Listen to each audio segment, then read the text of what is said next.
कंदन। अमरदास गुर हृदय ध्यावो, हृदय ध्यावो।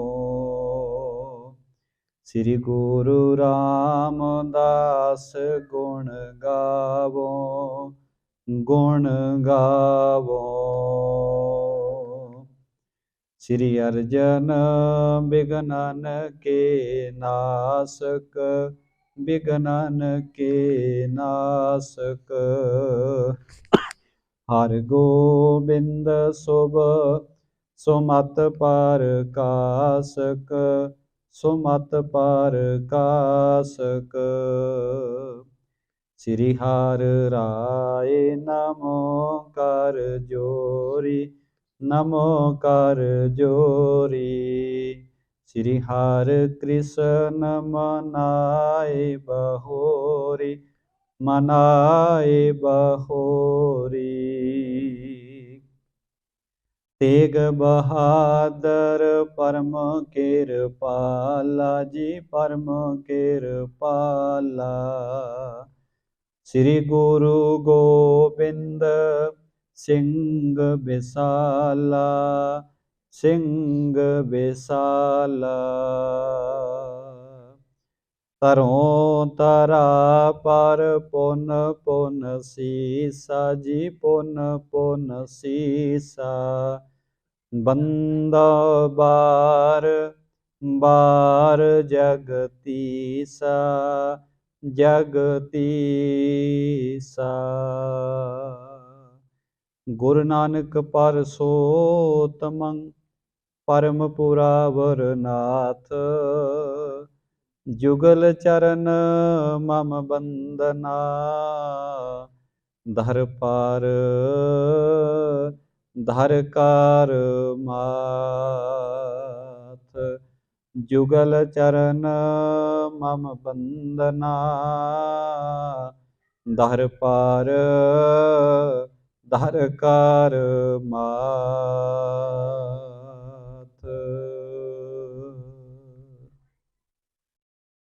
परम सन्मानयोग सतगुरां दी साजी निवाजी गुरु प्यारी गुरु रूप खालसा साध संगत जीओ।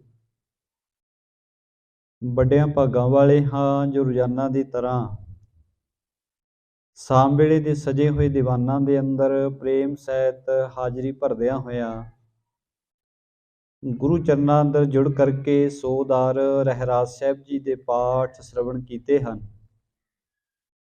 ਸਤਿਗੁਰਾਂ ਦੇ ਚਰਨਾਂ ਵਿੱਚ ਹਿਰਦੇ ਦੀਆਂ ਭਾਵਨਾ ਰੱਖਦਿਆਂ ਅਰਦਾਸ ਬੇਨਤੀ ਜੋਦੜੀ ਕੀਤੀ। ਸਤਿਗੁਰਾਂ ਨੇ ਕਿਰਪਾ ਕਰਦਿਆਂ ਅਰਬੀ ਬਾਣੀ ਦੇ ਪਾਵਨ ਪਵਿੱਤਰ ਮੁਖਵਾਕ ਬਖਸ਼ਿਸ਼ ਕਰਕੇ ਸਾਨੂੰ ਸਾਰਿਆਂ ਨੂੰ ਨਿਹਾਲ ਕੀਤਾ ਹੈ। ਆਓ ਗੁਰੂ ਕੀ ਗੋਦ ਦਾ ਆਨੰਦ ਮਾਣ ਰਹੇ ਹਾਂ। ਗੁਰੂ ਕੀਆਂ ਕਥਾ ਕਹਾਣੀਆਂ, ਗੁਰੂ ਕਾ ਜਸ, ਗੁਰੂ ਕੀਆਂ ਵਡਿਆਈਆਂ ਸ਼ਰਵਣ ਕਰਨ ਤੋਂ ਪਹਿਲਾਂ ਸਤਿਗੁਰਾਂ ਦੇ ਚਰਨੇ ਹਾਜ਼ਰੀ ਲਗਵਾਈਏ। ਪ੍ਰੇਮ ਸਹਿਤ ਗੁਰਫਤਿਹ ਦੀ ਸਾਂਝ ਪਾਈਏ। ਕੋਈ ਵੀ ਰਸਨਾ ਗੁਰੂ ਫਤਿਹ ਤੋਂ ਵਾਂਝੀ ਨਾ ਰਵੇ। ਸਾਰੀ ਸੰਗਤ ਪ੍ਰੇਮ ਨਾਲ ਆਖੋ ਜੀ, ਕਰੋ ਕਿਰਪਾ। ਵਾਹਿਗੁਰੂ ਜੀ ਕਾ ਖਾਲਸਾ, ਵਾਹਿਗੁਰੂ ਜੀ ਕੀ ਫਤਿਹ। ਪਾਵਨ ਪਵਿੱਤਰ ਸਥਾਨ ਤੇ ਸਤਿਗੁਰਾਂ ਦੀ ਕਿਰਪਾ ਨਾਲ ਗੁਰੂ ਕੇ ਇਤਿਹਾਸ ਦੀ ਲੜੀਵਾਰ ਕਥਾ ਜੋ ਪ੍ਰੇਮ ਸਹਿਤ ਆਪਾਂ ਰੋਜ਼ਾਨਾ ਹੀ ਸ਼ਰਵਣ ਕਰਦੇ ਹਾਂ। ਜਗਤ ਦੇ ਮਾਲਕ, ਕਲਯੁਗ ਕੇ ਤਾਰਨਹਾਰ ਧੰਨ ਗੁਰੂ ਨਾਨਕ ਦੇਵ ਮਹਾਰਾਜ ਜੀ ਦੇ ਅੰਤਲੇ ਸਮਾਂ ਦੀ ਕਥਾ ਚੱਲ ਰਹੀ ਹੈ। ਧੰਨ ਗੁਰੂ ਨਾਨਕ ਸਾਹਿਬ ਮਹਾਰਾਜ ਸੱਚੇ ਪਾਤਸ਼ਾਹ ਜੀ ਨੇ ਕਰਤਾਰਪੁਰ ਸਾਹਿਬ ਦੀ ਪਾਵਨ ਧਰਤੀ ਤੇ ਭਾਈ ਲਹਿਣਾ ਜੀ ਨੂੰ ਪਰਖਿਆ। ਉਹਨਾਂ ਦੀ ਸੇਵਾ ਨੂੰ, ਉਹਨਾਂ ਦੀ ਪ੍ਰੇਮਾ ਭਗਤੀ ਨੂੰ ਵੇਖ ਕਰਕੇ ਹਰ ਪੱਖ ਤੋਂ ਯੋਗ ਸਮਝਦਿਆਂ ਹੋਇਆਂ ਸਤਿਗੁਰਾਂ ਨੇ ਭਾਈ ਲਹਿਣਾ ਜੀ ਨੂੰ ਇੱਕ ਦਿਨ ਆਪਣੇ ਤਖਤ ਤੇ ਬਿਰਾਜਮਾਨ ਕਰ ਦਿੱਤਾ। ਆਪਣੀ ਗੁਰਤਾ ਗੱਦੀ ਭਾਈ ਲਹਿਣਾ ਜੀ ਨੂੰ ਬਖਸ਼ਿਸ਼ ਕਰਕੇ ਧੰਨ ਗੁਰੂ ਅੰਗਦ ਦੇਵ ਮਹਾਰਾਜ ਸਾਹਿਬ ਜੀ ਦਾ ਨਾਮ ਸੰਸਾਰ ਵਿੱਚ ਪ੍ਰਗਟ ਕਰ ਦਿੱਤਾ ਹੈ। ਭਾਵ ਕਿ ਦੂਸਰੇ ਪਾਤਸ਼ਾਹ ਜਿਨ੍ਹਾਂ ਨੂੰ ਅਸੀਂ ਧੰਨ ਗੁਰੂ ਅੰਗਦ ਦੇਵ ਮਹਾਰਾਜ ਸੱਚੇ ਪਾਤਸ਼ਾਹ ਜੀ ਦੇ ਨਾਮ ਦੇ ਨਾਲ ਯਾਦ ਕਰਦੇ ਹਾਂ, ਸਤਿਗੁਰਾਂ ਦਾ ਪਹਿਲਾ ਨਾਮ ਭਾਈ ਲਹਿਣਾ ਹੈ। ਤੇ ਭਾਈ ਲਹਿਣੇ ਦੇ ਰੂਪ ਦੇ ਵਿੱਚ ਬਹੁਤ ਵੱਡੀ ਸੇਵਾ ਦੂਸਰੇ ਪਾਤਸ਼ਾਹ ਜੀ ਨੇ ਗੁਰੂ ਨਾਨਕ ਸਾਹਿਬ ਦੀ ਕੀਤੀ ਹੈ ਤੇ ਬੜੇ ਪ੍ਰੇਮ ਦੇ ਨਾਲ ਸੇਵਾ ਕੀਤੀ। 7 ਸਾਲ ਦੀ ਵੱਡੀ ਘਾਲਣਾ ਸੀ, ਜਿਸ ਘਾਲਣਾ ਨੂੰ ਵੇਖ ਕੇ ਸਤਿਗੁਰਾਂ ਨੇ ਆਪਣਾ ਰੂਪ ਬਖਸ਼ਿਸ਼ ਕਰ ਦਿੱਤਾ। ਧੰਨ ਧੰਨ ਧੰਨ ਸ੍ਰੀ ਗੁਰੂ ਅੰਗਦ ਦੇਵ ਮਹਾਰਾਜ ਸੱਚੇ ਪਾਤਸ਼ਾਹ ਜੀ ਦੇ ਪਾਵਨ ਰੂਪ ਦੇ ਅੰਦਰ ਹੁਣ ਗੁਰੂ ਨਾਨਕ ਸਾਹਿਬ ਮਹਾਰਾਜ ਸੱਚੇ ਪਾਤਸ਼ਾਹ ਜੀ ਬਿਰਾਜਮਾਨ ਹੋ ਗਏ ਨੇ।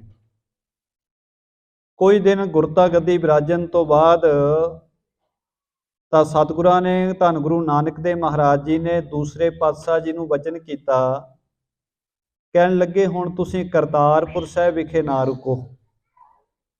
ਤੇ ਮਹਾਰਾਜ ਕਿੱਥੇ ਜਾਈਏ? ਸਤਿਗੁਰਾਂ ਨੇ ਵਚਨ ਕੀਤਾ, ਕਹਿਣ ਲੱਗੇ ਤੁਸੀਂ ਆਪਣੇ ਨਗਰ ਖਡੂਰ ਚਲੇ ਜਾਓ ਤੇ ਖਡੂਰ ਵਿਖੇ ਜਾ ਕੇ ਉੱਥੇ ਹੀ ਵਿਰਾਜਣਾ ਕਰੋ, ਬੰਦਗੀ ਕਰੋ ਤੇ ਅਸੀਂ ਕੁਝ ਸਮੇਂ ਦੇ ਬਾਅਦ ਆਪਣਾ ਸਰੀਰਕ ਜਾਮਾ ਸੰਕੋਚ ਲੈਣਾ ਹੈ, ਭਾਵ ਕਿ ਸਰੀਰ ਨੂੰ ਤਿਆਗ ਕੇ ਸੱਚਖੰਡ ਚਲੇ ਜਾਣਾ ਹੈ।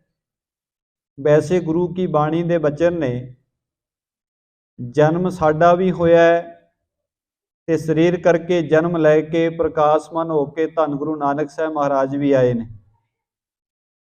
ਸਰੀਰ ਕਰਕੇ ਆਏ ਵੀ ਨੇ ਤੇ ਸਰੀਰ ਕਰਕੇ ਇੱਕ ਦਿਨ ਸਾਰਿਆਂ ਨੂੰ ਜਾਣਾ ਵੀ ਪੈਣਾ। ਪਰ ਸਾਡਾ ਜੀਵਨ ਤੇ ਗੁਰੂ ਦਾ ਜੀਵਨ, ਭਗਤਾਂ ਦੇ ਜੀਵਨ ਵਿੱਚ ਇੱਕ ਫਰਕ ਹੈ। ਅਸੀਂ ਕਰਮਾਂ ਦੇ ਵੱਧੇ ਆਉਂਦੇ ਤੇ ਜਾਂਦੇ ਹਾਂ। ਸਾਨੂੰ ਕਰਮਾਂ ਕਰਕੇ ਸੰਸਾਰ ਤੇ ਆਉਣਾ ਪੈਂਦਾ ਹੈ। ਸਾਡੇ ਕਰਮਾਂ ਦਾ ਹਿਸਾਬ ਕਿਤਾਬ ਬਾਕੀ ਹੁੰਦਾ, ਉਹਨੂੰ ਪੂਰਿਆਂ ਕਰਨ ਵਾਸਤੇ ਅਸੀਂ ਸੰਸਾਰ ਤੇ ਜਨਮ ਲੈਂਦੇ ਹਾਂ ਤੇ ਕਰਮਾਂ ਦੇ ਵੱਧੇ ਹੀ ਸਾਡੀ ਮੌਤ ਹੁੰਦੀ ਹੈ। ਪਰ ਗੁਰੂ ਸਾਹਿਬ ਰੱਬ ਦੇ ਪਿਆਰੇ, ਨਾ ਉਹ ਕਰਮਾਂ ਦੇ ਵੱਧੇ ਆਉਂਦੇ ਨੇ ਤੇ ਨਾ ਕਰਮਾਂ ਦੇ ਵੱਧੇ ਜਾਂਦੇ ਨੇ। ਉਹ ਸੰਸਾਰ ਦਾ ਭਲਾ ਕਰਨ ਵਾਸਤੇ ਸੰਸਾਰ ਤੇ ਆਉਂਦੇ ਨੇ ਤੇ ਆਪਣੀ ਮਰਜ਼ੀ ਦੇ ਅਨੁਸਾਰ ਸੰਸਾਰ ਤੋਂ ਚਲੇ ਜਾਂਦੇ।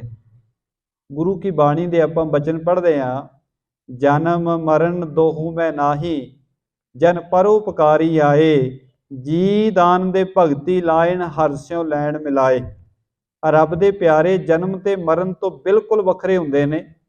ਮੌਤ ਉਹਨਾਂ ਨੂੰ ਮਾਰ ਨਹੀਂ ਸਕਦੀ, ਪਰ ਸੰਸਾਰੀ ਜੋ ਨਿਯਮ ਬਣਿਆ ਹੈ ਉਹਦੇ ਮੁਤਾਬਕ ਉਹ ਸੰਸਾਰ ਤੇ ਆਉਂਦੇ ਨੇ, ਉਸੇ ਤਰ੍ਹਾਂ ਹੀ ਸੰਸਾਰ ਤੋਂ ਚਲੇ ਜਾਂਦੇ ਨੇ।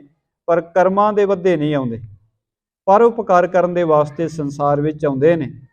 ਹੁਣ ਧੰਨ ਗੁਰੂ ਨਾਨਕ ਸਾਹਿਬ ਮਹਾਰਾਜ ਜੀ ਨੇ ਵਚਨ ਕੀਤੇ ਕਿ ਅਸੀਂ ਕੁਝ ਸਮੇਂ ਦੇ ਬਾਅਦ ਆਪਣਾ ਸਰੀਰਕ ਜਾਮਾ ਸੰਕੋਚ ਲੈਣਾ ਹੈ ਤੇ ਧੰਨ ਗੁਰੂ ਅੰਗਦ ਸਾਹਿਬ ਮਹਾਰਾਜ ਜੀ ਨੂੰ ਵਚਨ ਕਰ ਦਿੱਤਾ ਕਿ ਤੁਸੀਂ ਖਡੂਰ ਸਾਹਿਬ ਵਿਖੇ ਜਾ ਕੇ ਜੋਤ ਜਗਾਓ, ਉੱਥੇ ਬੈਠ ਕੇ ਫਿਰ ਸੰਗਤਾਂ ਨੂੰ ਸੰਭਾਲਣਾ ਕਰਿਓ।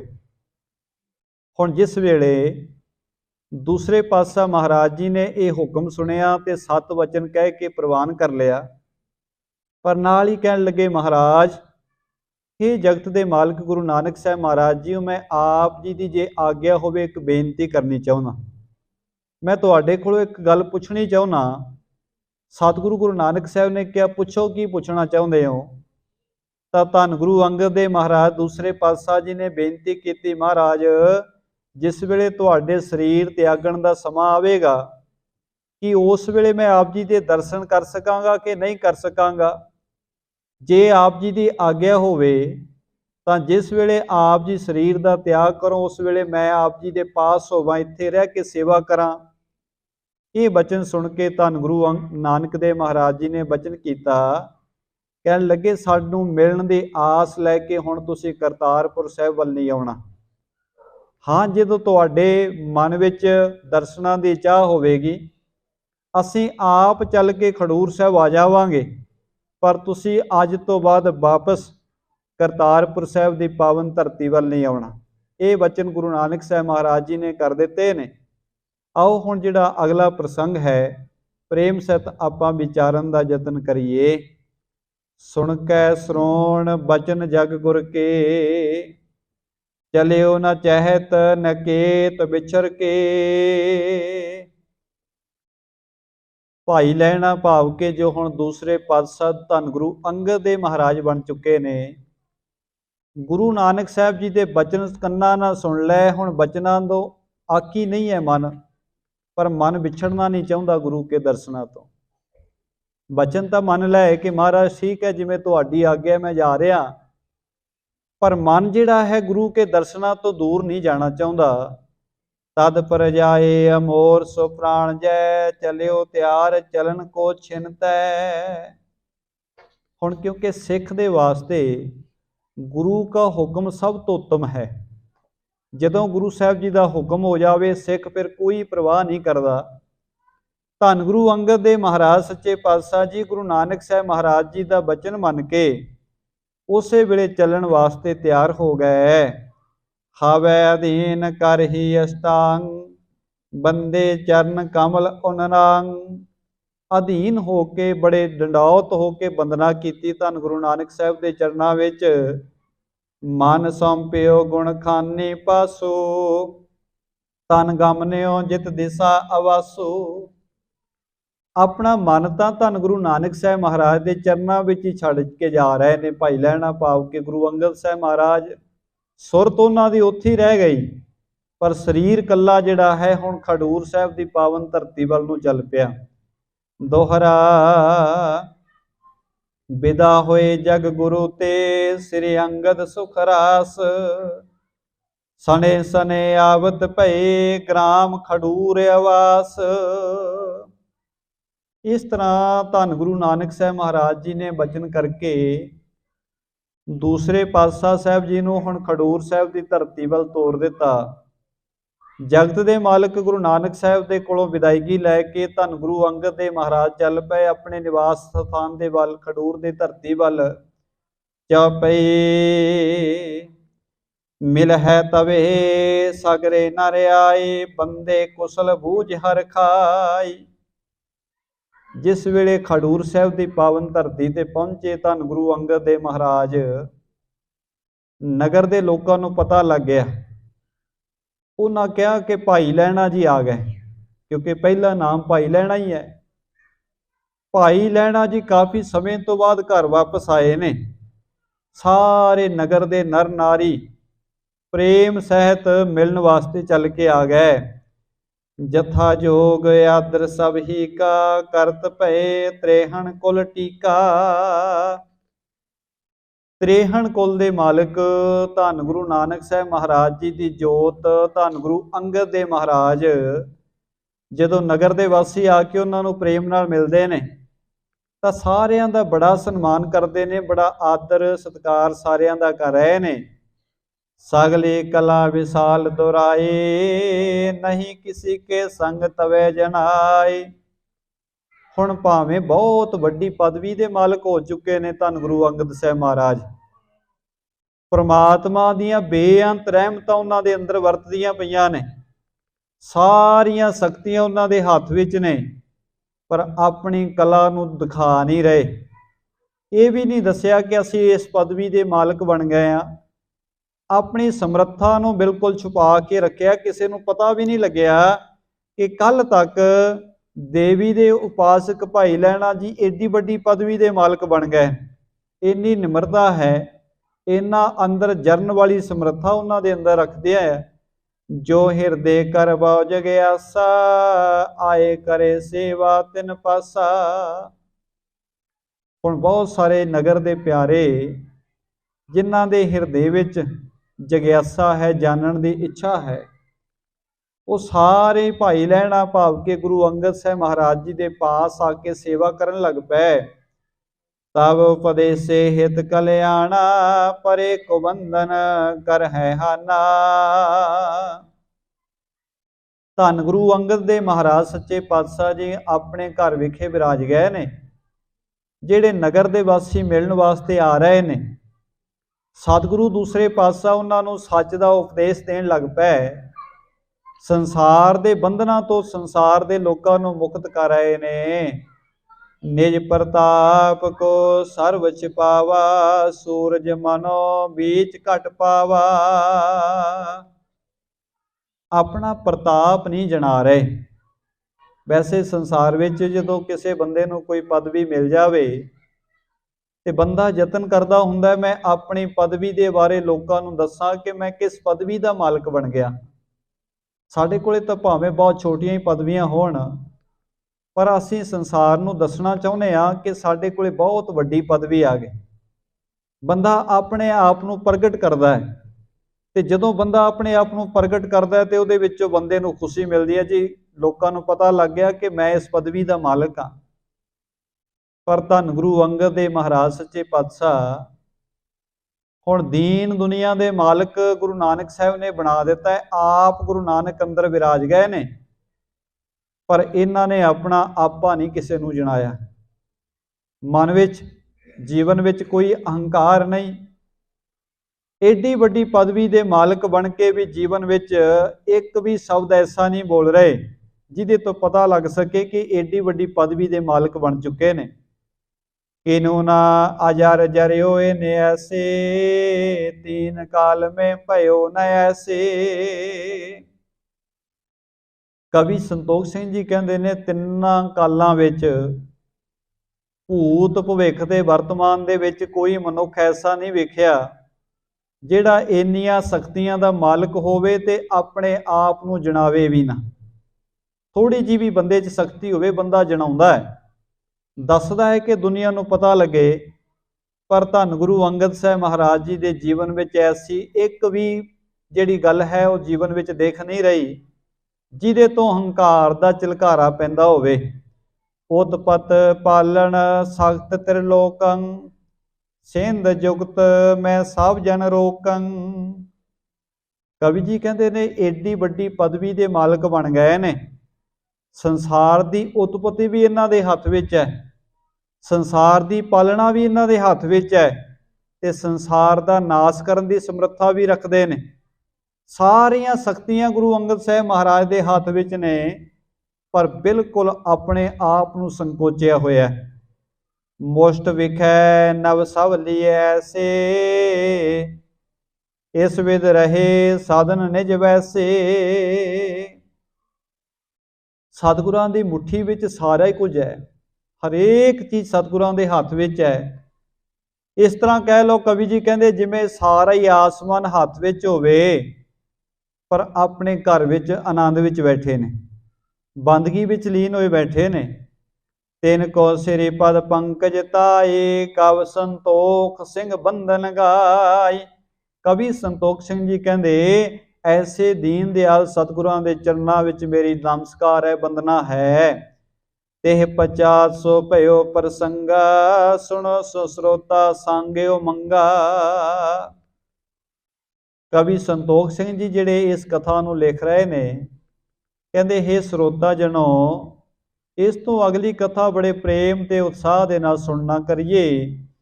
ਸ੍ਰੀ ਨਾਨਕ ਜਸ ਤੇ ਨਾ ਉਚਾਟੋ, ਸੁਣ ਸੁਣ ਸਦਾ ਬੰਧ ਨਿਜ ਕਾਟੋ। ਕਵੀ ਜੀ ਕਹਿੰਦੇ ਕਿਤੇ ਗੁਰੂ ਨਾਨਕ ਸਾਹਿਬ ਦੀ ਕਥਾ ਸੁਣ ਸੁਣ ਕੇ ਉਚਾਟ ਨਾ ਹੋ ਜਾਇਓ, ਭਾਵ ਕਿ ਅੱਕ ਨਾ ਜਾਇਓ। ਕਿਉਂਕਿ ਜਿੰਨਾ ਗੁਰੂ ਨਾਨਕ ਦੀ ਕਥਾ ਨੂੰ, ਗੁਰੂ ਨਾਨਕ ਸਾਹਿਬ ਦਾ ਜਸ ਸੁਣਾਂਗੇ, ਓਨਾ ਹੀ ਸਾਡੇ ਬੰਧਨਾਂ ਦਾ ਨਾਸ ਹੋਣਾ ਹੈ।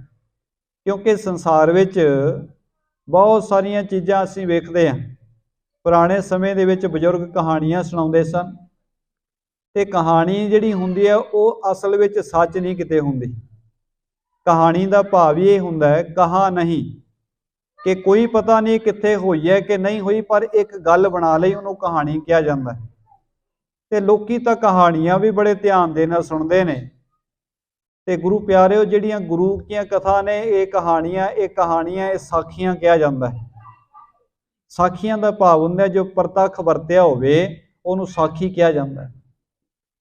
ਗੁਰੂ ਕੀ ਸਾਖੀ ਜੋ ਪ੍ਰਤੱਖ ਵਰਤੀ ਹੈ, ਜਦੋਂ ਉਸ ਨੂੰ ਅਸੀਂ ਪ੍ਰੇਮ ਨਾਲ ਸੁਣਦੇ ਹਾਂ ਤਾਂ ਜੀਵਨ ਦੇ ਬੰਧਨ ਕੱਟੇ ਜਾਂਦੇ ਨੇ।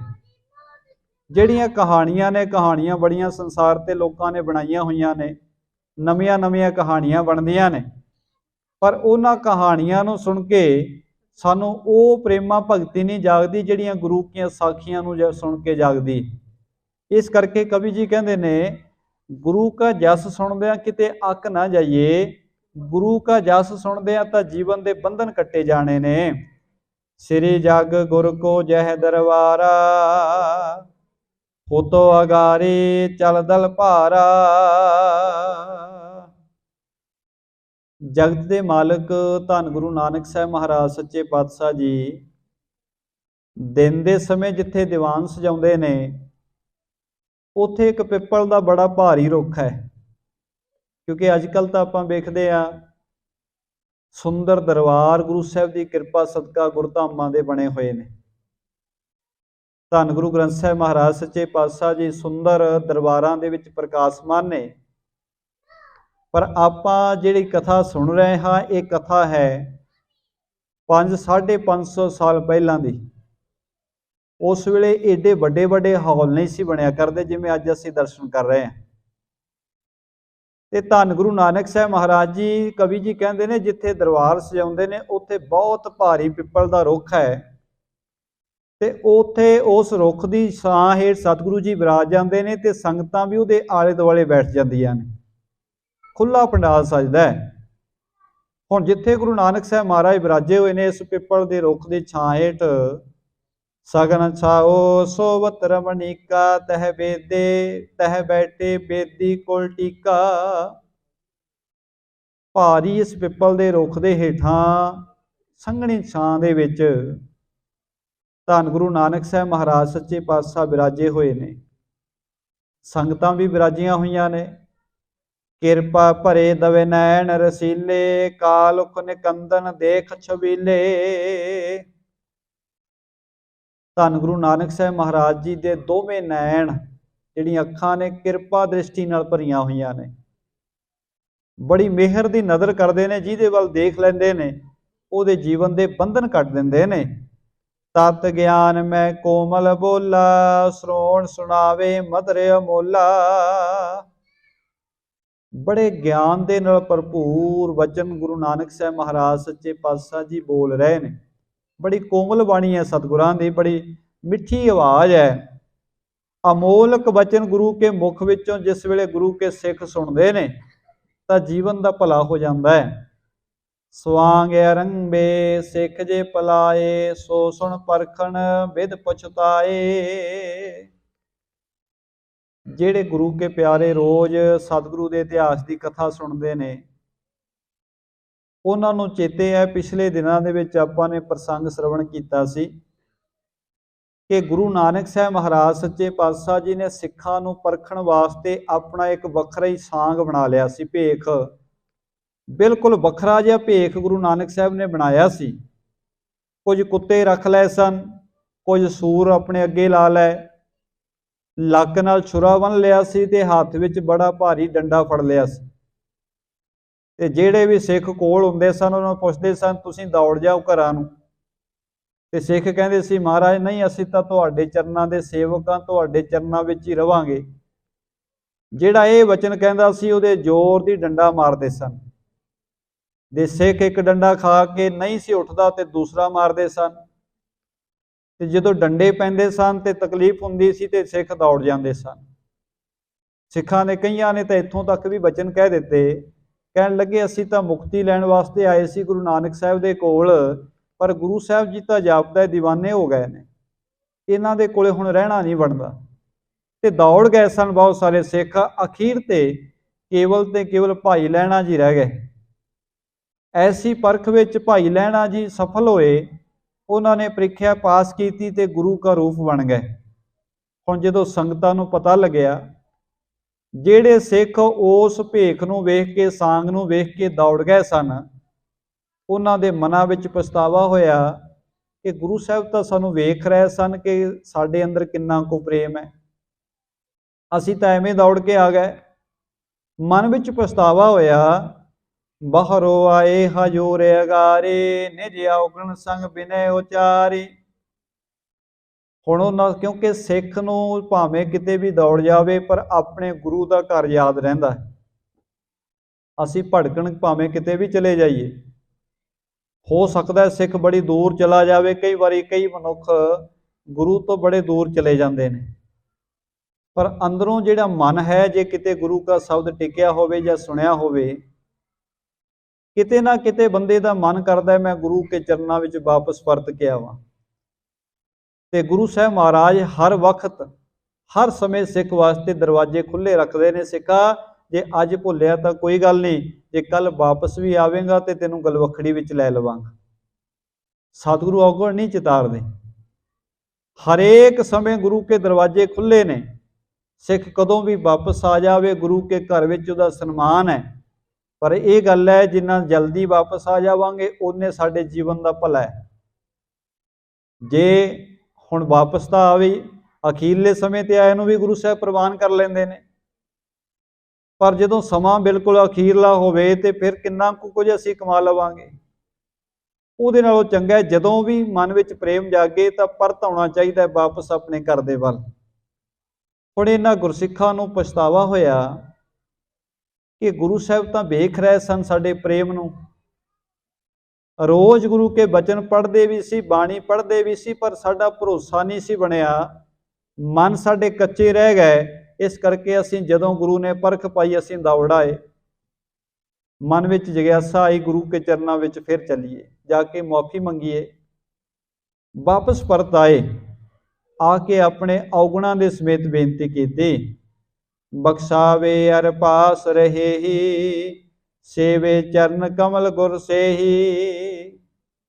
ਆ ਕੇ ਬੇਨਤੀ ਕਰਦੇ ਨੇ, ਮਹਾਰਾਜ ਅਸੀਂ ਔਗੁਣਾਂ ਦੇ ਭਰੇ ਹੋਏ ਹਾਂ ਤੇ ਭੁੱਲਣਹਾਰ ਜੀਵ ਆ, ਸਾਡੇ ਕੋਲੋਂ ਭੁੱਲ ਹੋ ਗਈ।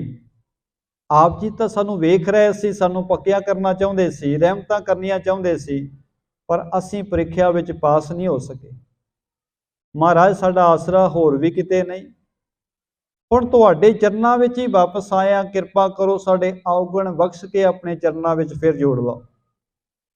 ਇਹ ਬੇਨਤੀਆਂ ਕਰਦੇ ਨੇ ਤੇ ਸਤਿਗੁਰੂ ਦਾ ਸੁਭਾਅ ਹੈ, ਜੋ ਸ਼ਰਨ ਵਿੱਚ ਆ ਜਾਂਦਾ ਉਹਨੂੰ ਗੁਰੂ ਸਾਹਿਬ ਗਲ ਲਾਉਂਦੇ ਨੇ, ਉਹਨੂੰ ਦੁਰਕਾਰਦੇ ਨਹੀਂ ਹਨ, ਭਾਵੇਂ ਕਿੰਨਾ ਹੀ ਪਾਪ ਕਰਨ ਵਾਲਾ ਹੋਵੇ, ਪਰ ਜੇ ਕੋਈ ਸ਼ਰਨ ਆ ਗਿਆ, ਸ਼ਰਨ ਆਇਆਂ ਦੀ ਲਾਜ ਗੁਰੂ ਰੱਖਦਾ ਹੈ।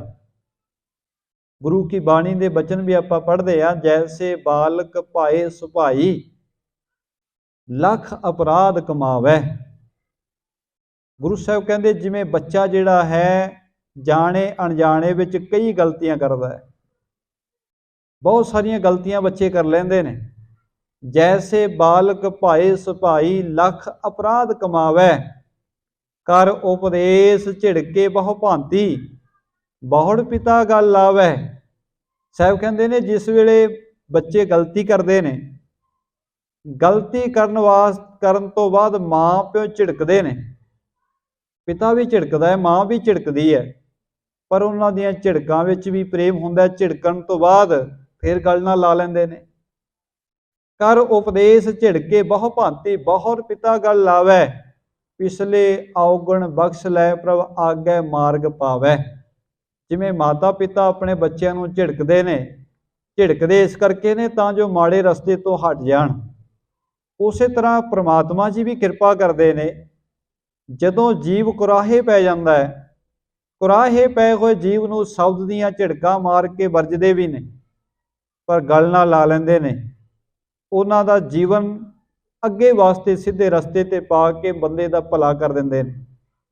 ਇੱਥੇ ਵੀ ਸਤਿਗੁਰੂ ਦੇ ਚਰਨਾਂ ਵਿੱਚ ਜਿਹੜੇ ਗੁਰੂ ਕੇ ਸਿੱਖ ਵਾਪਸ ਪਰਤ ਕੇ ਆਏ, ਬੇਨਤੀਆਂ ਕੀਤੀਆਂ, ਮਹਾਰਾਜ ਅਸੀਂ ਆਪ ਜੀ ਦੀ ਸਮਰੱਥਾ ਨੂੰ, ਆਪ ਜੀ ਦੀ ਮੱਤ ਨੂੰ ਸਮਝ ਨਹੀਂ ਸਕੇ, ਅਸੀਂ ਦੌੜ ਗਏ ਸਾਂ, ਪਰ ਸਾਡੇ ਵਾਸਤੇ ਦੂਸਰਾ ਟਿਕਾਣਾ ਕੋਈ ਨਹੀਂ। ਅਸੀਂ ਸਾਰਾ ਹੀ ਸੰਸਾਰ ਵੇਖਿਆ, ਤੁਹਾਡੇ ਤੋਂ ਬਿਨਾਂ ਸਾਡਾ ਭਲਾ ਕਰਨ ਵਾਲਾ ਸੰਸਾਰ ਤੇ ਕੋਈ ਨਹੀਂ, ਤੇ ਕਿਰਪਾ ਕਰੋ ਸਾਡੇ ਔਗਣ ਨਾ ਚਿਤਾਰੋ, ਸਾਨੂੰ ਆਪਣੇ ਚਰਨੀ ਜੋੜ ਲਓ। ਇਹ ਬੇਨਤੀਆਂ ਕਰਕੇ ਸਤਿਗੁਰੂ ਦੇ ਚਰਨਾਂ ਵਿੱਚ ਫਿਰ ਤੋਂ ਸੇਵਾ ਵਿੱਚ ਲੱਗ ਗਏ। ਸਭ ਦਾ ਅਭਿਆਸ ਹੋਤ ਨਿਤ ਭਾਰੀ, ਗਾਏ ਸੋ ਪ੍ਰੇਮੈ ਅਰਥ ਵਿਚਾਰੇ। ਗੁਰੂ ਕੀ ਸੰਗਤ ਵਿੱਚ ਹੁਣ ਵੇਖੋ ਕਿ ਸੰਗਤ ਕਿੱਥੇ ਸਜੀ ਹੋਈ ਹੈ, ਪਿੱਪਲ ਦੇ ਭਾਰੀ ਰੁੱਖ ਦੇ ਹੇਠਾਂ ਗੁਰੂ ਨਾਨਕ ਸਾਹਿਬ ਵਿਰਾਜਦੇ ਨੇ, ਉੱਥੇ ਹੀ ਸੰਗਤਾਂ ਪ੍ਰੇਮ ਸਹਿਤ ਵਿਰਾਜ ਕੇ ਗੁਰੂ ਕੇ ਬਚਨ ਸੁਣਦੀਆਂ ਨੇ। ਸ਼ਬਦ ਦਾ ਭਾਰੀ ਅਭਿਆਸ ਹੁੰਦਾ ਹੈ, ਸਾਰੀਆਂ ਸੰਗਤਾਂ ਰਲ ਮਿਲ ਕੇ ਗੁਰੂ ਕੇ ਸ਼ਬਦ ਨੂੰ ਗਾਉਂਦੀਆਂ ਨੇ, ਤੇ ਗੁਰੂ ਨਾਨਕ ਸਾਹਿਬ ਮਹਾਰਾਜ ਸੱਚੇ ਪਾਤਸ਼ਾਹ ਜੀ ਪ੍ਰੇਮ ਸਹਿਤ ਅਰਥਾਂ ਦੇ ਬਾਰੇ ਦੱਸਦੇ ਨੇ, ਗੁਰੂ ਕੀ ਬਾਣੀ ਨੂੰ ਸਮਝਾਉਂਦੇ ਨੇ ਤੇ ਜੀਵਨ ਵਿੱਚ ਲਾਗੂ ਕਰਵਾਉਂਦੇ ਨੇ। ਤੁਰਕਣ ਮੈਂ ਮਹਿਮਾ ਬਹੁ ਜਾਗੇ, ਆਵੇ ਦਰਸ ਕਰੇ ਬੜ ਭਾਗੀ। ਕਿ ਹਿੰਦੂ ਕਿ ਮੁਸਲਮਾਨ, ਗੁਰੂ ਕੀ ਮਹਿਮਾ ਮੁਸਲਮਾਨਾਂ ਵਿੱਚ ਵੀ ਬਹੁਤ ਵੱਧ ਗਈ। ਬੇਅੰਤ ਮੁਸਲਮਾਨ ਗੁਰੂ ਨਾਨਕ ਸਾਹਿਬ ਦੇ ਚਰਨਾਂ ਵਿੱਚ ਆਉਂਦੇ ਨੇ, ਵੱਡੇ ਭਾਗਾਂ ਦੇ ਨਾਲ ਆ ਕੇ ਦਰਸ਼ਨ ਕਰਦੇ ਨੇ। सुने शब्द कर प्रेम विसाला, तिनके करे कल्याण किरपाला। जिन्ने मुसलमान भी आउंदे ने गुरु नानक साहब के चरनां विच, ਉਹ भी आके प्रेम सहित गुरु का शब्द सुनते ने ते किरपालू सतगुरु जी आए होयां दा भला करते ने। देश विदेशन ते चल आवे, पद पंकज पर शीस झुकावे। देशां विदेशां तो संगतां चल के आउंदियां ने, आके गुरु नानक साहब के चरना कमलों ते शीस झुकाउंदे ने। हुण देश विदेश बारे कई बार बेनती पिछे भी की है कि उस वेले रियासतां ने, ते एक रियासत अपने आप विच एक पूर्ण देश है, ते पता नहीं किन्नियां को रियासतां सन, वक्खो वखरे राज सन। उन्हां समयां च बेअंत राजे सन जिन्हां दा राज सी। इस करके बड़ी दूर दूर तो संगतां चल चल के आउंदियां ने। कोई किसी इलाके तो चल के आउंदा है, कोई किसी इलाके तो चल के आउंदा है, ते सारे आके गुरु नानक साहब के चरनां विच शीश झुकाउंदे ने। दर्शन करे तपे निज पीर, ए खुदाए को कहे शरीर। ਜਿਹੜੇ मुसलमान लोग चल के आउंदे ने, गुरु साहब जी के दर्शन करके कहते ने साडे पीर हन, ते कहते ने ये खुदा ने शरीर धारण किया है। खुदा आप गुरु नानक के रूप में इत्थे आया है।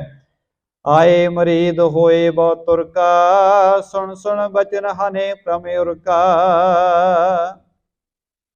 इस तरह बहुत सारे जिहड़े मुसलमान ने गुरु नानक साहब के मुरीद बन गए। गुरु नानक साहब जी नूं अपना पीरां दा पीर मान लिया। गुरु के बचन सुन के वो अपने जीवन के भरमां नूं दूर करते ने। दिज वाहे जे अरवैस कनेरे, आवे सूदर लगे गुर पैरे। कवि जी कहते बड़े ब्राह्मण भी आ रहे ने, किते खतरी भी चल के आ रहे ने, बैस ते सूदर भी आ रहे ने। भाव के चारे वर्णा दे लोग, कि हिंदू की मुसलमान, हरेक धर्म का हरेक फिरके का लोग जिहड़े ने गुरु नानक दे सिख बन रहे ने, आके गुरु के चरनां विच जुड़ रहे ने। परम ज्ञान कण लख मन माही, सेवे चरण शब्द अवगाही। मन करके गुरु का शब्द सुनते ने, गुरु के चरनां विच रह के सेवा करते ने, शब्द दी विचार नूं अपनी जिंदगी का आधार बनाउंदे ने। सुने बचन बैठे चाहो आवरे, धन धन भन ही कर जोरी। गुरु नानक साहब महाराज जी के चारे पासे बैठ जांदियां ने संगतां, जिन्ने भी गुरु के प्यारे सिख आउंदे ने। क्योंकि उन्हां समयां दे विच अजकल की तरह लाउड स्पीकर भी नहीं सीगे, पर उस वेले आवाज़ जिहड़ी सी बड़ी दूर तक जाया करती सी। आपां जिस तरह कई महापुरखों के जीवन के बारे भी सुनते हैं, वो जिस वेले खड़ के कीर्तन करते सन, कई कई कोह तक आवाज़ जाती सी, क्योंकि वातावरण बिल्कुल साफ सुथरा सी, शोर शराबा इन्ना है नहीं सी। इस करके एक एक वचन गुरु की संगतां गुरु नानक साहब के चारे पासे बैठ के सुनदियां ने। सुने बचन बैठे चाहो आवरे, धन धन भन ही कर जाओरी। हुण जिस वेले गुरु साहब जी के बचन समझ विच आ जाते हैं, तो फिर गुरु के संगतां की कहदियां ने, धन धन धन गुरु नानक साहब महाराज। इस तरह बचन अपने मुख विचों करदियां ने। सतगुर बीच विराजे ऐसे, उडगण विखे चंद्रमा जैसे। इस पिपल के रुख के हेठां जिथे गुरु नानक साहब विराजते ने, संगतां दे विचकार गुरु साहब जी इस तरह सजदे ने जिवें रात नूं आसमान के अंदर चंद्रमा के आले दुआले बेअंत तारे हुंदे ने। गुरु साहब जी आप चंद्रमा स्वरूप ने, ते सिख संगतां तारियां दे स्वरूप दे विच ने। इस तरह बड़ा सुंदर दरबार गुरु साहब जी का खुला सजदा है। सब हिन को उपदेश बतावा, सुनो सिख मानुख तन पावा। जगत के मालिक धन गुरु नानक साहब महाराज अपने सेवकां नूं सिखां नूं ये उपदेश करते हैं, हे गुरसिखो, भाई जिहड़ा ये दुर्लभ मनुखा जीवन प्राप्त होया है, दुर्लभ है अमोल पदार्थ, निज सलोप लख करो सकारथ।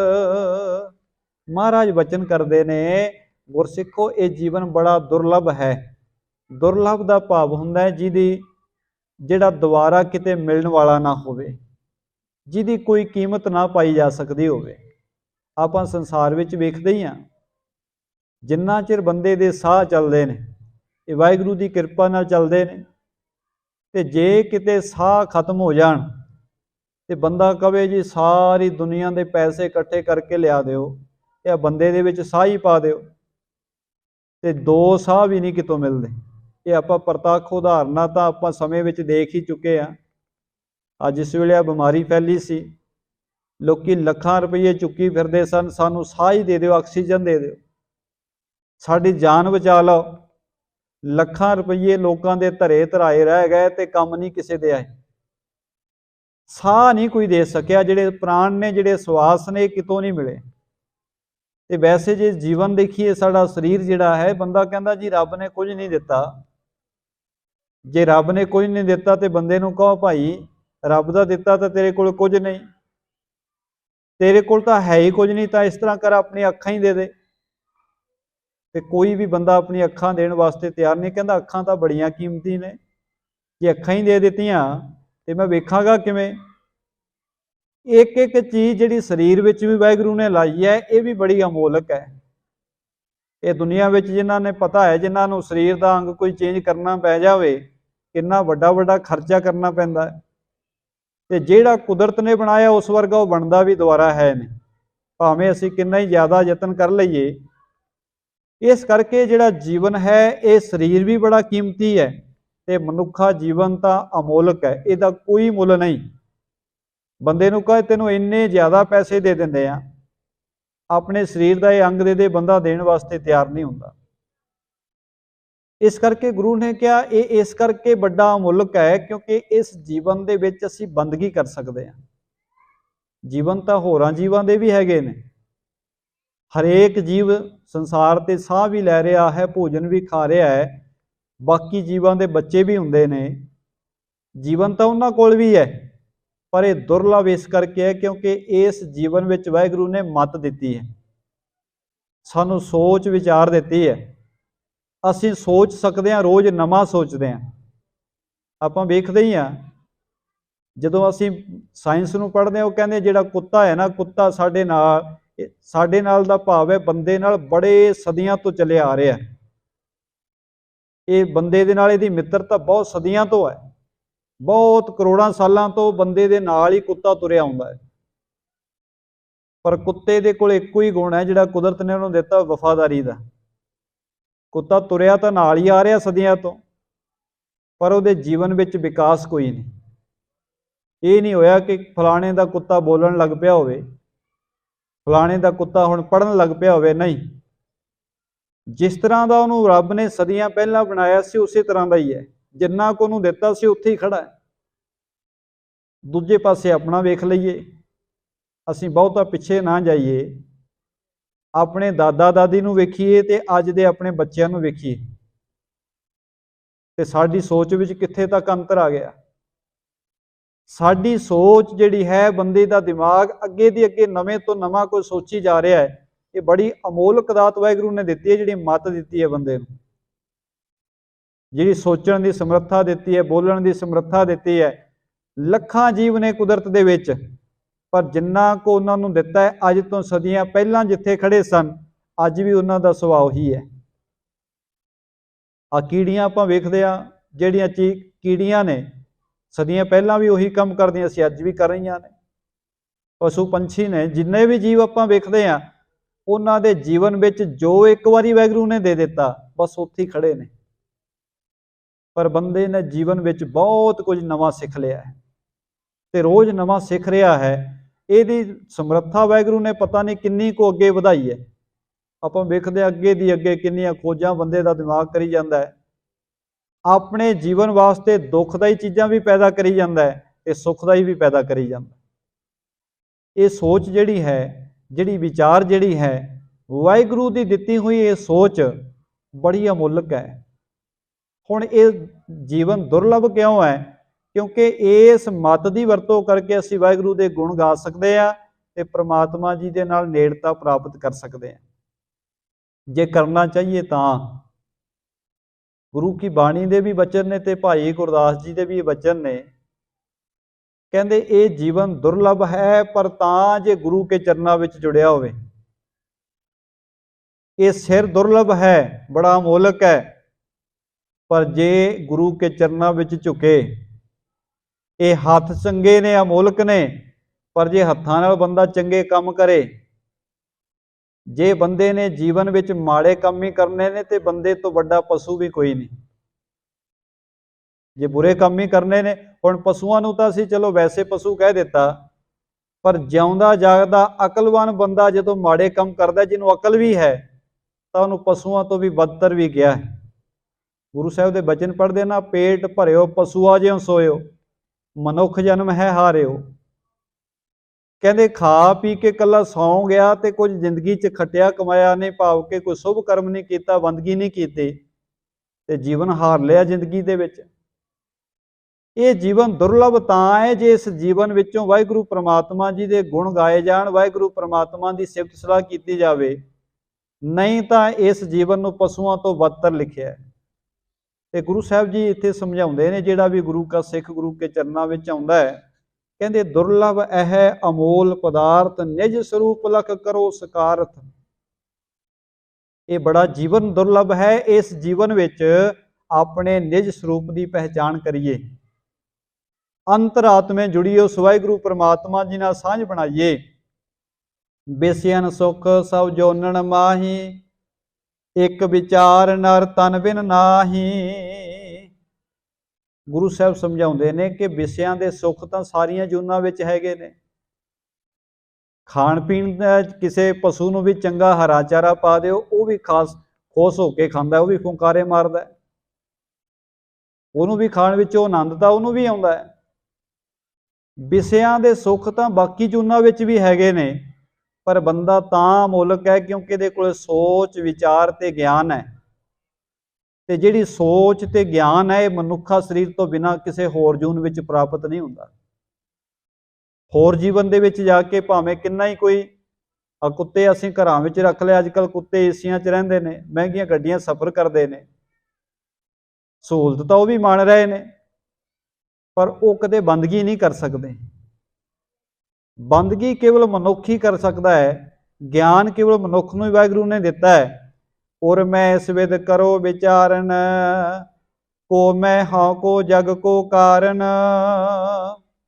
धन गुरु नानक साहब महाराज सच्चे पातशाह सिखां नूं उपदेश करते हैं, कहते प्यारिओ अपने मन करके बैठ के विचार करया करो, दिल करके विचार करया करो, सोचा करो मैं कौन हाँ, संसार ते की लैण वास्ते आया, मेरा मकसद की है। क्योंकि अज तो सतगुरु की किरपा है, आपां नूं रोज़ जे सोदार साहब का पाठ आपां श्रवण करते हैं तो पंजवें पातशाह महाराज सानूं रोज़ सुनेहा दिंदे ने, रोज़ याद कराउंदे ने, भई प्रापत मानुख देहुरिया, गोबिंद मिलन की ए तेरी वरिया, अवर काज तेरे किते ना काम, मिल साध संगत भज केवल नाम। रोज़ याद कराउंदे ने, कहते ने भलिया याद कर किस वास्ते आया संसार विच, कम की करन वास्ते आया, की करन वास्ते संसार ते जन्म लिया। रोज़ याद कर, जदों याद करेगा महसूस होवेगा मैं बंदगी करन वास्ते आया, कोई शुभ कर्म करन वास्ते आया, सेवा सिमरन करन वास्ते आया। ते गुरु नानक साहब महाराज भी कहते हैं, कहते ये सिखो विचार करो मन विच, ओ मैं हूँ, मैं कौन हाँ, है की है मेरे पिछे, ताकत केड़ी है, समर्था केड़ी है जिहड़ी मैनूं चला रही है। निर्णय सत असत्य करीजै, तजो असत सत गह लीजै। गुरु नानक साहब महाराज अपने प्यारे सिखां नूं बचन करते हैं, कहते प्यारिओ सच ते झूठ का निर्णय करया करो, सच की है ते झूठ की है, ते झूठ नूं छड्ड के सच का पल्ला फड़िया करो। आपां वेखदे हैं बंदा, वैसे जिहड़ा कलयुग का रथ है इनूं झूठ का ही रथ कहा है। कलयुग के समय में झूठ जिहड़ा है इहदी प्रधानता है, इत्थे चारे पासे झूठ का बोलबाला है। झूठा बंदा संसार दे विच बहुता कामयाब हुंदा है, ये क्योंकि संसार चलदा ही झूठ दे सहारे है। पर गुरु ने बाणी च गल कह दी, कहन लगे कूड़ निखुटै नानका ओड़क सच रही। झूठ का बोलबाला बहुत है सारे पासे, पर सतगुरु कहते अखीर नूं सच ही रहना, झूठ ने एक दिन विंस जाना है। झूठ बंदे दा कोई सवार नहीं सकता। किन्ना ही बंदा झूठ का पल्ला फड़ के किन्ना ही अगे वध जावे, पर सच ने एक दिन सामने आ ही जाना है, झूठ का पाज लै ही जाना है। इस करके गुरु नानक साहब महाराज समझाते हैं, कहते भाई जिंदगी च निर्णय करो सच की है ते झूठ की है, ते झूठ का पल्ला छड़ के सच का पल्ला फड़िया करो, सच के मार्ग ते तुरया करो। देह आदਿਕ परपंच पसारा, लखो असत सत आधारा। महाराज कहते सब तो जिहड़ा बड़ा झूठ है, बाकी दे झूठ आपां छड्ड भी दईए, सब तो बड़ा झूठ ये है कि असीं शरीर नूं सच मन्नी बैठे हैं। आ पंज तत्तां दी देही है, ते हुण ये मन के ही बंदा सारे कुछ करता है ना कि जी मैं तो संसार तो जाना ही नहीं। बंदा कहता जी मैं तो सदा वास्ते इत्थे टिकाणे लाए ने, ते मैं नहीं इत्थों जाना, बाकी भावें सारे चले जाण। ये भुलेखा है बहुत वड्डा। गुरु साहब कहते देह आदिक परपंच पसारा, जिस शरीर के समेत जिन्ना असीं पसारा वेखदे हां, लखो असत। गुरु साहब कहते सारा झूठ है। सत आधारा, सच वही है जिहड़ा साडे जीवन नूं चला रहा है। दिखण वाले पसारे नाल असीं प्रेम पा लिया, असीं अपने शरीर नूं वेख के हंकार करी जाने आ, झगड़े पाई जाने एक दूसरे नाल, बैर विरोध बंदा कमाई जाता है, निंदिया चुगली करी जाता है, ठगियां ठोरियां बेईमानियां बंदा एक दूसरे नाल करी जा रहा है। काहदे वास्ते? अपने आप नूं उच्चा करन वास्ते, अपने आप नूं वड्डियां करन वास्ते। ते हुंदा की है, हरेक बंदे दा इक्को ही हाल हुंदा है, ये मिट्टी दी ढेरी एक दिन बन जाता है। बड़े बड़े लोग होए ने इत्थे जिन्हां दे नाम ने बड़े बड़े, जिन्हां ने अत्यंत पाप भी कीते, बेईमानियां ठगियां ठोरियां सब कुछ कीता, ते हाल उन्हां दा भी उही होया। हुण बंदा सारा कुछ काहदे वास्ते करदा है? झूठ नूं सच बनाउण वास्ते सब कुछ करी जांदा है। पर गुरु साहब कहंदे इस चीज़ नूं समझ कि जीवन का आधार सच है। आधार का भाव है आसरा, जिहदे राही जीवन चल रहा वो तो सच है, पर जो विख रहा है ये बिनसनहार है, एक दिन जिस तरह का है इस तरह का नहीं रहेगा। जो अज असीं वेख रहे हैं, आउण वाले समय विच इहदा ये रूप सानूं नहीं विखना। अज जिस तरह का असीं अपने आप नूं वेख रहे हैं, आउण वाले समय च असीं अपने आप नूं इस तरह के देख नहीं पावांगे। बड़ा कुछ बदल जाएगा जिंदगी विच। ते कई बारी बंदे नूं अपने तन का हंकार हुंदा है जी मैं बड़ा तकड़ा, ते बड़े बड़े जिन्हां कोले ताकतां सन, जिहड़े चैंपीयन रहे बहुत वड्डे वड्डे, उन्हां दे शरीर भी अखीर ते कमज़ोर हो गए ते जमीन विच मिल गए। जिन्हां नूं अपनी अत्यंत सुंदरता ते माण सी, हौली हौली उन्हां दी सुंदरता खत्म हो गई ते सारा कुछ इत्थे ही रह गया। गुरु ने इसे करके क्या कपड़ रूप सुहावना सड़ दुनिया अंदर जावना। की कपड़ा की सुहावना रूप, कपड़ रूप सुहावना छड़ दुनिया अंदर जावना। मंदा चंगा अपना आपे ही कीता पावना। हुक्म किए मन भाव दे राह भीड़े अगे जावना। नंगा दोजक चालिया दिसै खरा डरावना। कर अवगण पछोतावना। अवगुण कमाल है जिंदगी च, पर सतगुरु कहते अखीर ते पल्ले की पिया पछतावा। बंदे ने क्या ना ही करता इस तरह के माड़े कर्म, फिर बाद में आप ही पछतावा करता है। इत्थे भी गुरु साहब जी समझा रहे हैं, कहते साचे होत जेवरी जैसे, एह अदिये झूठो लग तैसे। जिस तरह अजकल वेखते हैं आप नकली गहने समाज दे विच मार्केट विच मिलते हैं, एवें ही दुकानों के सामने बाहरले पासे गहने टंगे होंगे ने, देखने में बड़े सुंदर लगते हैं। इंज लगता है कि सोना ही टंगिया होया सारे पासे, पर वो टंगे होंगे ने बाहरले पासे। पर जिहड़ा असली सोना होंदा है वो अंदर रखिया होंदा है, उहनूं लॉक लाए होंदे ने। हुण जिहड़ा नकली है भुलेखा तो वह भी असली का ही पाउंदा है। जिहड़े नकली गहने ने, जिन्नी असीं ज्वैलरी देखते हैं नकली, वो सारा भुलेखा असली का पाउंदा है, पर वह है नकली है। ਉਸੇ ਤਰ੍ਹਾਂ ਹੀ ਗੁਰੂ ਸਾਹਿਬ ਕਹਿੰਦੇ ਜਿਹੜਾ ਇਹ ਸੰਸਾਰ ਹੈ ਭੁਲੇਖਾ ਤਾਂ ਪਾ ਰਿਹਾ ਕਿ ਸੱਚ ਹੈ, ਪਰ ਹੈ ਨਕਲ ਹੈ ਭੁਲੇਖਾ ਹੀ ਹੈ ਸਾਡੀ ਅੱਖਾਂ ਦਾ। ਤੇ ਇਸ ਭੁਲੇਖੇ ਵਿੱਚ ਅਸੀਂ ਸਾਰੇ ਪਾਪ ਕਰੀ ਜਾਂਦੇ ਹਾਂ। ਹੁਣ ਜਿਹੜਾ ਬੰਦਾ ਇਸ ਭੁਲੇਖੇ ਵਿੱਚ ਰਵੇ ਜੀ ਮੈਂ ਬੜੀ ਮਹਿੰਗੀ ਜ਼ਿਆਦਾ ਜਵੈਲਰੀ ਪਾਈ ਹੋਈ ਹੈ, ਹੋਵੇ ਨਕਲੀ, ਉਹ ਭੁਲੇਖੇ ਵਿੱਚ ਹੀ ਮਾਣ ਕਰੀ ਜਾਏਗਾ। ਤੇ ਜਿਹਨੂੰ ਪਤਾ ਹੋਵੇ ਕਿ ਇਹਨੇ ਨਕਲੀ ਸਾਰਾ ਕੁਝ ਪਾਇਆ ਹੋਇਆ ਹੈ ਤੇ ਹੰਕਾਰ ਇਹ ਅਸਲੀ ਦਾ ਕਰੀ ਜਾਂਦਾ ਹੈ, ਤੇ ਉਹ ਅੰਦਰੋਂ ਅੰਦਰ ਹੀ ਹੱਸੇਗਾ।